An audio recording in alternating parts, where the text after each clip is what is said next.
20 settembre a San Donà di Piave, in piazza Indipendenza, si è tenuta l'inaugurazione della mostra San Donà, il cammino dell'arte, la prima generazione di pittori sandonatesi. Sono esposte opere pittoriche di 28 artisti, molti dei quali purtroppo ormai scomparsi. Presenti all'inaugurazione l'assessore alla cultura Chiara Polita e l'infaticabile coordinatore e curatore di tale mostra Gianni Boato. Come è nato tutto questo aspetto? Allora, il tutto è nato appunto per ricordare che in occasione delle Fiere del Rosario la città di San Donà di Piave ha sempre reso un omaggio, diciamo, dei suoi artisti alla città.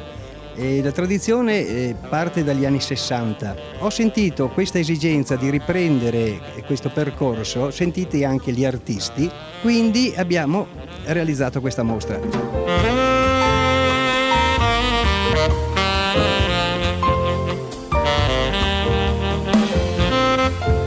I quadri risalgono a diverse datazioni, molti provengono da collezioni private e quindi riflettono i gusti dei vari proprietari.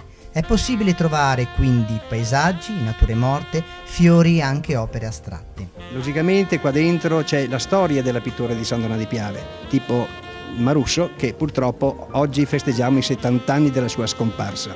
Abbiamo inserito dentro anche uno spazio per gli artisti più giovani, tra i quali il professor Cesco Magnolato è stato anche premiato quel premio all'incisione nel 1954, un premio prestigiosissimo, e poi Beppi o Giuseppe Galetti, altro grande artista che ha insegnato per oltre 30 anni all'Accademia delle Belle Arti di Venezia. Lo spazio espositivo è stato distribuito in 2 locali attigui. Nel più piccolo si trovano alcune opere di Vittorio Marusso, affiancate da artisti più vicini al suo periodo, anche se con opere più recenti, come ad esempio Cesco Magnolato, i fratelli Calegher e Adriano Pavan. Nella sala più grande sono poste in esposizione le opere di quei pittori locali, protagonisti dell'arte sandonatese e che hanno realizzato mostre in tutta Italia. La mostra rappresenta un'opportunità per valorizzare la risorsa preziosa che era stata rappresentata dai nostri artisti, a partire un po' dal capostipite dei nostri pittori, che è Vittorio Marusso, che ha un po' segnato la storia del paesaggio di queste terre, ma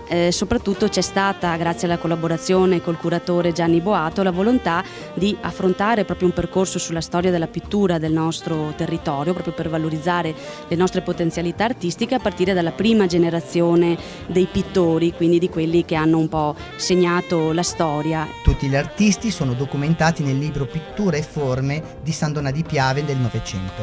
Il libro catalogo è stato messo a disposizione dei visitatori, che potranno così conoscere in modo più approfondito la storia artistica degli autori e delle loro opere. Quali sono i progetti per il futuro?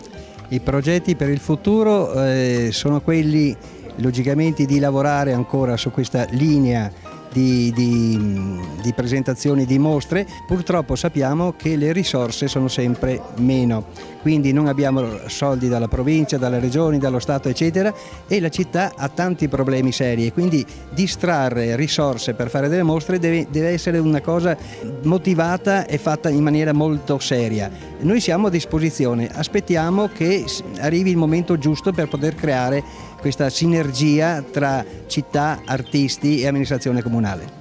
Benissimo, da Piave TV, Luca Molin, buona serata.